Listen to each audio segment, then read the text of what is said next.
મને જો સ્પોર્ટ્સ રમવા બહુ ગમતા હોય અને હું બહુ રમું છું તો મારા સાંધા બહુ વહેલા ઘસાઈ જશે. અમુક ઉંમર સુધી ખેલકૂદ આપણે કરવું જ જોઈએ, પણ અમુક ઉંમર પછી કુદાકુદીની ગેમ હોય એ ના રમવી જોઈએ. શું રેગ્યુલર એક્સરસાઇઝ કરીશ તો મારા સાંધા વહેલા ઘસાશે?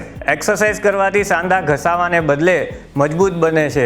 એક વખત ઘૂંટણના સાંધા રિપ્લેસ થઈ જાય પછી દુખાવો તો મને આખી જિંદગી રહેશે ને? એવું જરૂરી નથી. સારી જગ્યાએ સારા સર્જન આગળ સરસ બેલેન્સિંગથી ઓપરેશન કરાવેલું હોય તો દુખાવો રહેતો નથી. ઘૂંટણના સાંધા જો એક વખત બદલાઈ જાય તો એના પછી હું પલાઠી વાળીને ક્યારેય નહીં બેસી શકું? એવું જરૂરી નથી. ગોઠણના ઓપરેશનમાં હાઈફ્લેક્સ ડિઝાઇન જે ઇમ્પ્લાન્ટ આવેલા છે એ પ્રત્યારોપણ કરવામાં આવે તો દર્દી ચોક્કસપણે પલાઠી વાળીને બેસી શકે છે. એક વખત ઘૂંટણના સાંધા બદલાઈ જાય પછી હું ગરબા ક્યારેય નહીં કરી શકું? એ પણ ખોટી વાત છે. ગોઠણના સાંધા પછી આપણે મોડરેટ ગરબા, કુદાકુદી વગરના ગરબા રમી જ શકીએ છીએ. ઘૂંટણ કે પછી થાપાના સાંધા બદલાવાની પ્રોસેસ ફક્ત વૃદ્ધો માટે હોય છે? આઈડિયલી વૃદ્ધો માટે જરૂરી હોય છે, પણ હવે લાઇફસ્ટાઇલના હિસાબે અમારે ઓપીડીમાં ઘણા જુવાન પેશન્ટો એટલે કે 45 થી 55 વર્ષની ઉંમર વચ્ચેના પણ ઘણા દર્દીઓ આવે છે. મારે મારા સાંધા જો સાજા રાખવા છે તો જેટલા ઓછા વાપરીશ એટલા વધારે લાંબુ ચાલશે? જેટલો ઓછો વપરાશ કરીએ એટલે લાંબુ ચાલે, એટલે કે ગોઠણનો ઘસારો આપણે પાછળની જિંદગીમાં એટલે કે વૃદ્ધાવસ્થામાં આવે. શું મારા શરીરમાં મારે કોઈ પણ સાંધો બદલાવો પડ્યો છે તો એના પછી મારું જીવન નોર્મલ ક્યારેય નહીં રહે? સાંધાના ઓપરેશન પછી જીવન આપણું નોર્મલ જ થઈ જાય છે, અને આના માટેની વિગતો જોવા માટે આખો વિડીયો જોવો જરૂરી છે.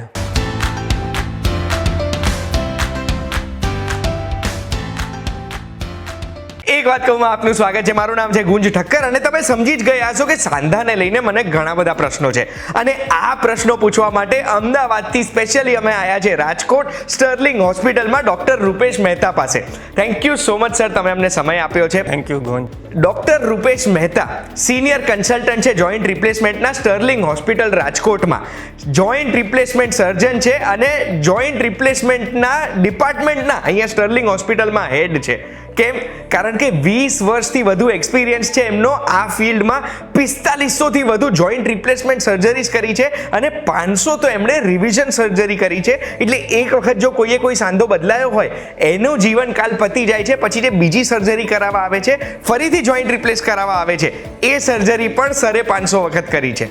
સર, સૌથી પહેલો પ્રશ્ન હું કોઈ પણ સાંધાને લઈને પૂછવા માંગુ છું ને તો એ છે કે કોઈ પણ વ્યક્તિને સાંધો જો આજીવન સારો રાખવો હોય તો એના માટે તમે સૌથી ઇમ્પોર્ટન્ટ સલાહ કઈ આપવા માંગો છો? સૌથી ઇમ્પોર્ટન્ટ સલાહ એટલે કે પ્રિવેન્શન. આના માટે સૌથી વધારે જ્યારે આપણે જુવાન હોઈએ ત્યારે સૌથી અગત્યની વસ્તુ છે કે આપણું વેઇટ, વજન કંટ્રોલમાં રાખવું જોઈએ.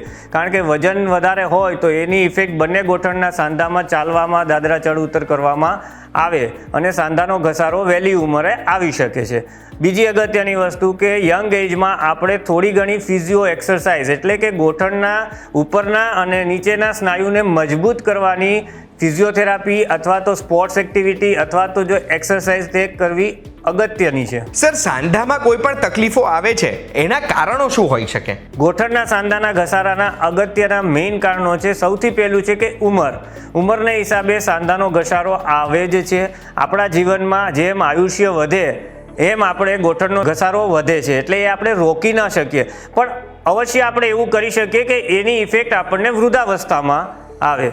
બીજું કારણ છે કે થોડુંક જીનેટિકલ મેલ ફિમેલ ફેક્ટર કામ કરે છે. ફિમેલમાં ગોઠણના સાંધાના ઘસારો વધારે હોય છે. ત્રીજું કારણ છે ક્યારેય કોઈને યંગ એજમાં એક્સિડન્ટ થયું હોય અને ગોઠણની ઉપરના નીચેના હાડકામાં ફ્રેક્ચર થયું હોય, એના હિસાબે થોડો ઘણો સાંધાનું અલાઇનમેન્ટ વિખાઈ ગયું હોય તો એમને ઘસારો વહેલો થઈ શકે છે.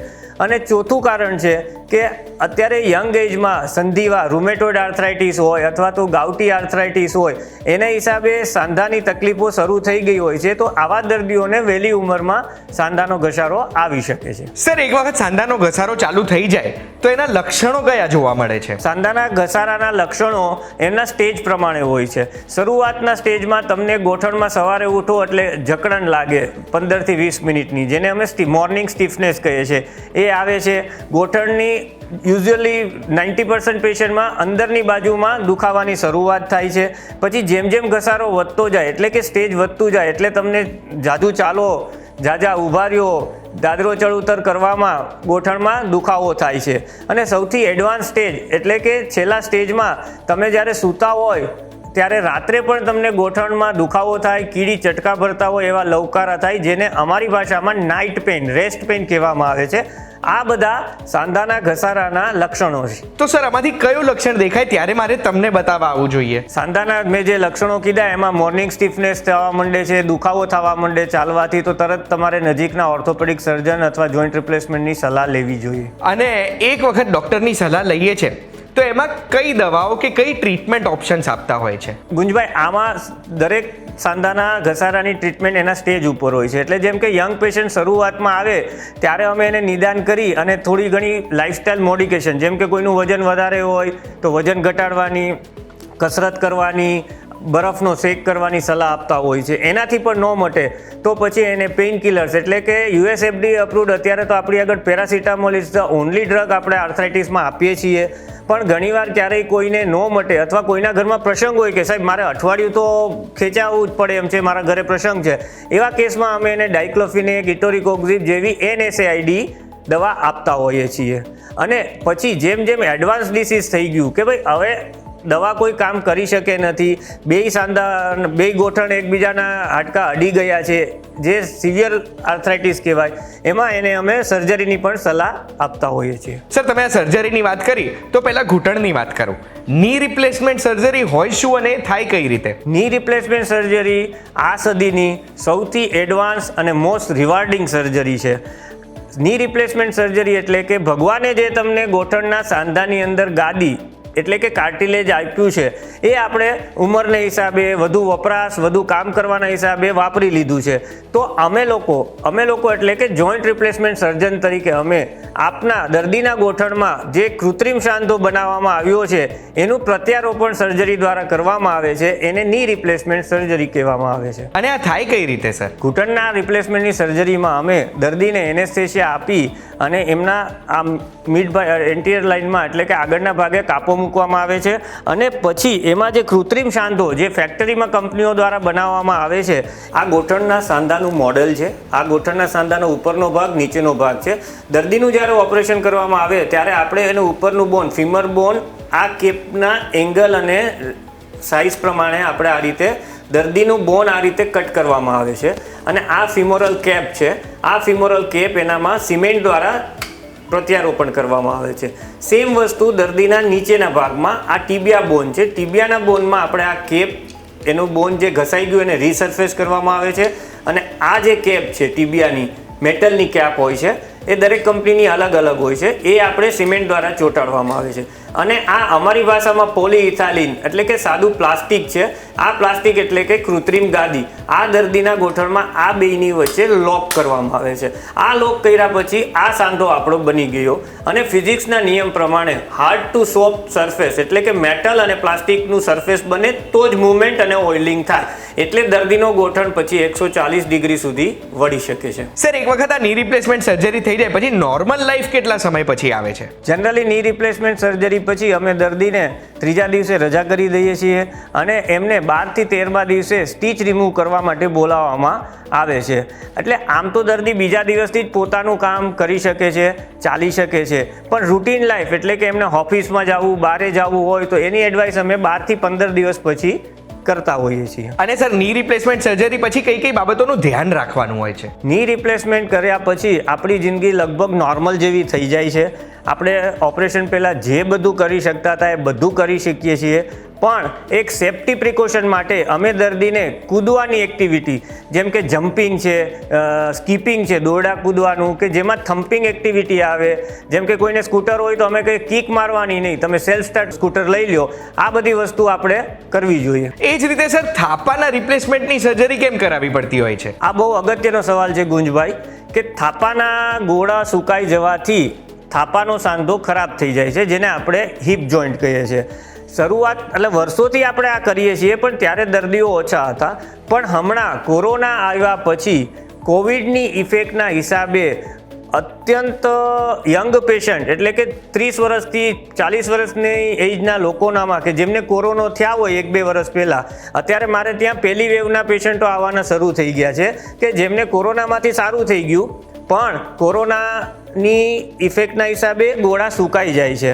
એટલે થાપાનો ગોળો સુકાઈ જાય તો એના માટે થાપાનો ગોળો બદલાવા સિવાય કોઈ પણ જાતનો બીજો વિકલ્પ રહેતો નથી. અને સર આ થાપાના ગોળાની સર્જરી કઈ રીતે થતી હોય છે?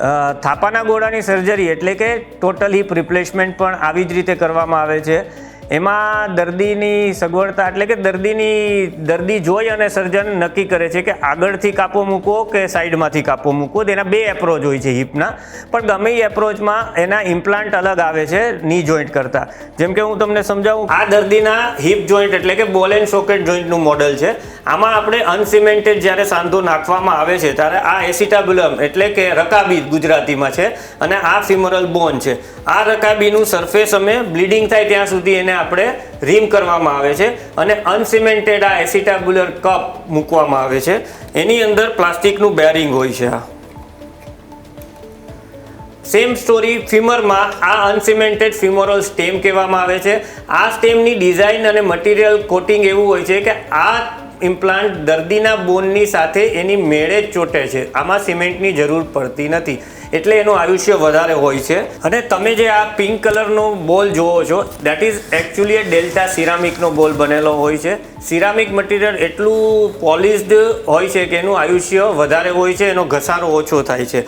એટલે સિરામિક બેરિંગ હારે આ યંગ પેશન્ટમાં અનસિમેન્ટેડ હિપ મૂકવામાં આવે તો જનરલી 35 થી 40 વર્ષનું આયુષ્ય હોય છે આ ઇમ્પ્લાન્ટનું. આના બદલે મેટલનો પણ બેરિંગ આવે છે જે સ્ટીલ કલરનું હોય છે. એનું આયુષ્ય 18 થી 20 વર્ષ રહી છે.